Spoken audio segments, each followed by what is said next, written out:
지금 이 영상을 보고 계신 분들께 한 가지 부탁드립니다. 밤에 혼자 보고 계시다면 주변을 한번 둘러보세요. 그리고 시계를 확인해 보세요. 만약 지금 시간이 새벽 2시에서 4시 사이라면 이 영상을 내일 낮에 다시 보시는 걸 권합니다. 진심입니다. 새벽 3시 47분. 이 숫자가 왜 중요할까요? 단순한 시간이 아닙니다.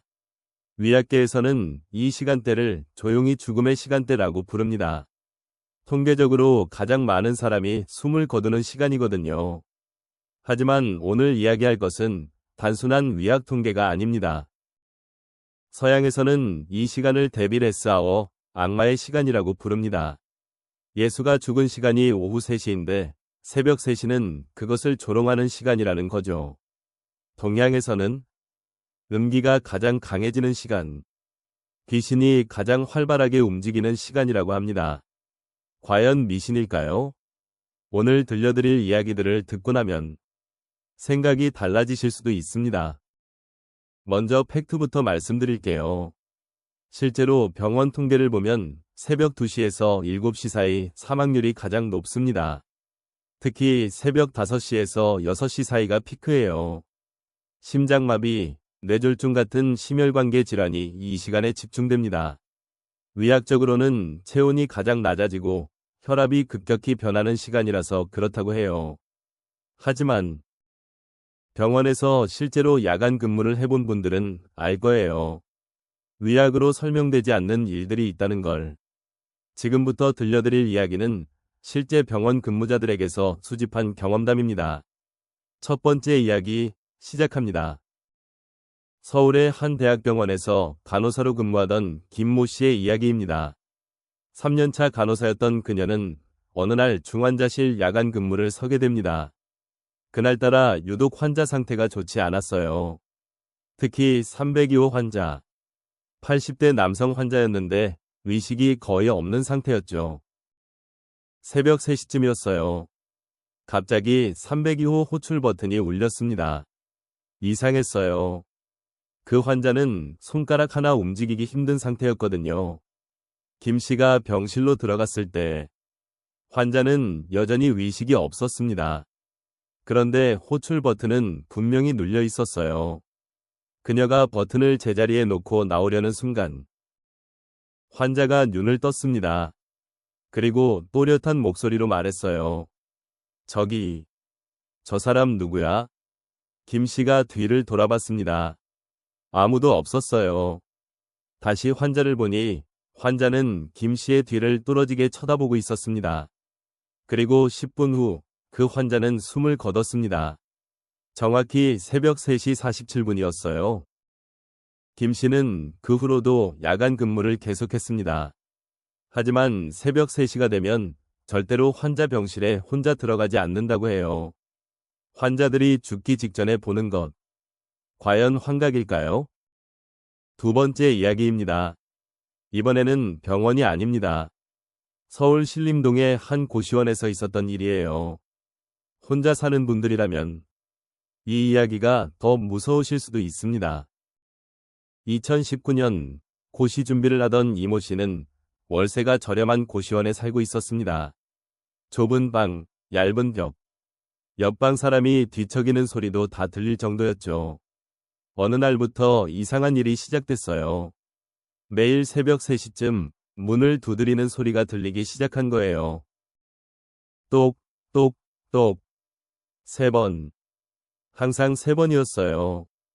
처음엔 옆방 사람이 잘못 두드린 줄 알았습니다. 근데 이상한 게 문을 열면 아무도 없어요.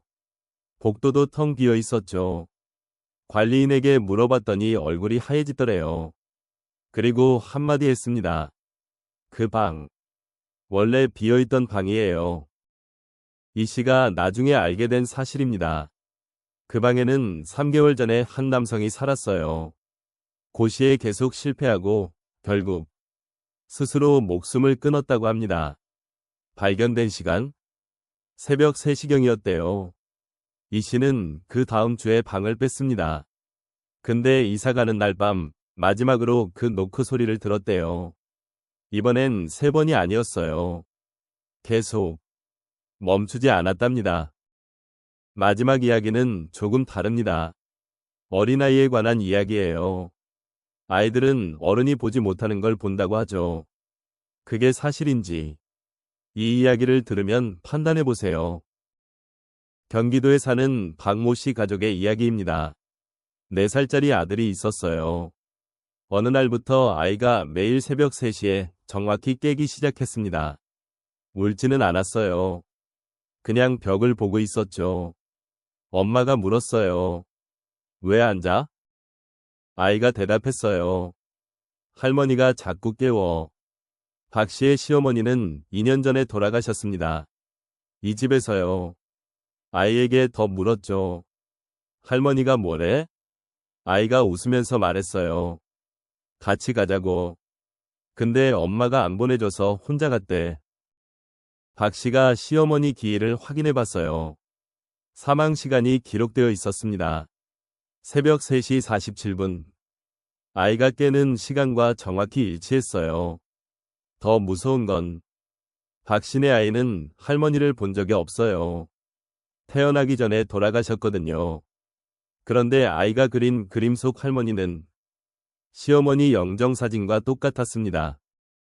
과학으로 설명할 수 있을까요? 의학적으로 새벽 시간대에 뇌가 특이한 상태가 되는 건 맞습니다. 렘수면과 비렘수면 사이 의식과 무의식의 경계. 하지만 그게 이 모든 걸 설명할 수 있을까요? 같은 시간, 같은 현상, 전혀 관련 없는 사람들에게서 반복되는 이야기들. 단순한 우연으로 치부하기엔 너무 많습니다. 오늘 밤 혹시 새벽에 눈이 떠지면 시계를 확인하지 마세요. 그냥 다시 눈을 감으세요. 그리고 절대로 주변을 둘러보지 마세요. 당신이 보고 있는 건 아무것도 아닐 수 있지만 당신을 보고 있는 건 아무것도 아닐 거라는 보장이 없으니까요. 새벽 3시에 경험한 이야기가 있으신 분들은 댓글로 남겨주세요. 다음 영상에서 소개해드릴게요. 이런 소름 돋는 이야기가 더 궁금하시다면 구독과 알림 설정 부탁드립니다. 그리고 오늘 밤 문단속 꼭 하세요. 호러 앤 미스터리였습니다.